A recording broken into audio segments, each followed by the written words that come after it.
Hi everyone, and welcome to the channel. I know a lot of this stuff has just been me raving about things I like, but my feelings on this next one are a little less cut and dry, so here we go. A lot of times when people tell me they didn't like a book, their biggest complaint is that they didn't like the characters, that, oh, they were just so unlikable. There was no one there for me to attach to. And yet there's a long tradition in literature of writing unlikable characters, anti-heroes, and a lot of the books that we call great live and die by these horrible, horrible characters. Holden Caulfield from Catcher in the Rye, Rachel Watson from Girl on the Train, Jay Gatsby from You Know the One. None of these novels would be what they are without these horrible, self-centered, arrogant protagonists. But writing a wonderfully unlikable character is a fine and fuzzy line to walk. Write them too nice, and their personalities can't make the hard line point that you want them to make, but allow them unchecked authority to be their horrible, unlikable selves, and you run the risk of putting off the reader. But I want to assert here that it's not unlikable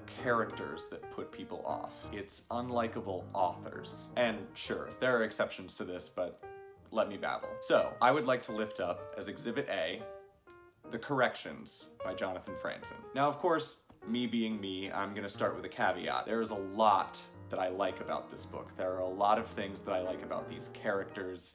There's a lot that was enjoyable to read in here. I'm in no way looking to badmouth a book that a lot of people love. I more want to use this as a means to illustrate the line between writing an asshole and being an asshole. I'm not saying that Jonathan Franzen is an asshole. I know nothing about Jonathan Franzen. This is the first Jonathan Franzen book I have ever read. I have never seen any interviews with him. I've never read any biographical information. Literally the only picture I've ever seen of this man is on the back of this book.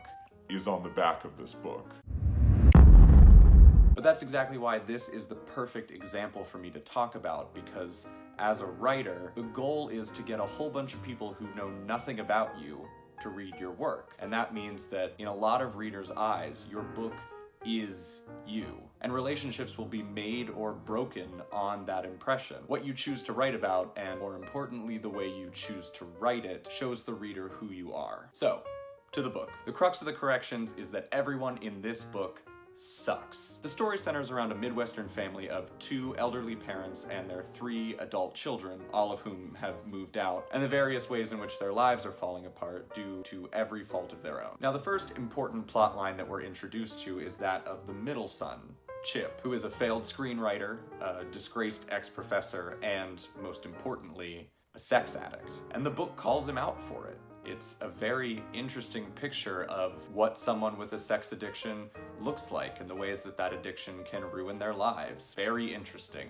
Very well done. There are a few things, however, that give us the sense that the book isn't just giving us an unlikable character. Though his screenplay is seemingly mocked by the novel for being too objectifying, and though we're given a full rundown of his academic background in feminist theory, the novel goes on to be just as objectifying, if not more, than the screenplay itself. And the crux of Chip's downfall is his sexual relationship with one of his students, who is painted unapologetically by the novel as a manic pixie dream girl. Just listen to this. Melissa stepped into her shoes and joined Chip in the doorway.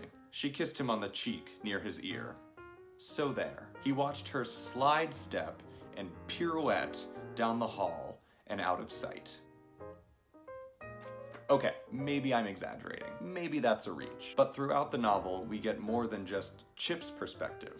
We get the perspective of his older brother, whose entire plotline centers around how his relationship with his wife isn't sexually satisfying enough and how that's ruining his life. This book sounds terrible. It's nuanced.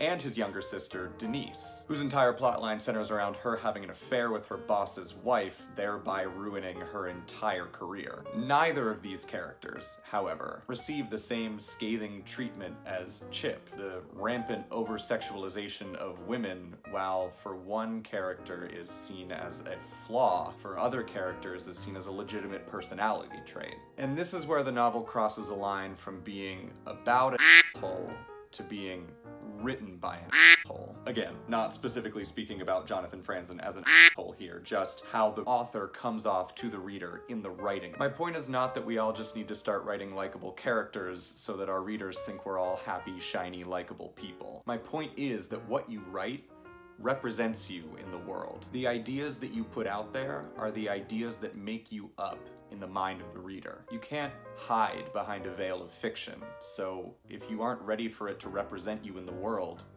don't write it. Thanks so much for watching. This has been Left to Right. Don't forget to like and subscribe down below, and let me know in the comments, do you think you can judge an author by their book? Do you think you can judge a book by its author? Did you think that this was the greatest book ever written? Let me know. I'd love to talk about it.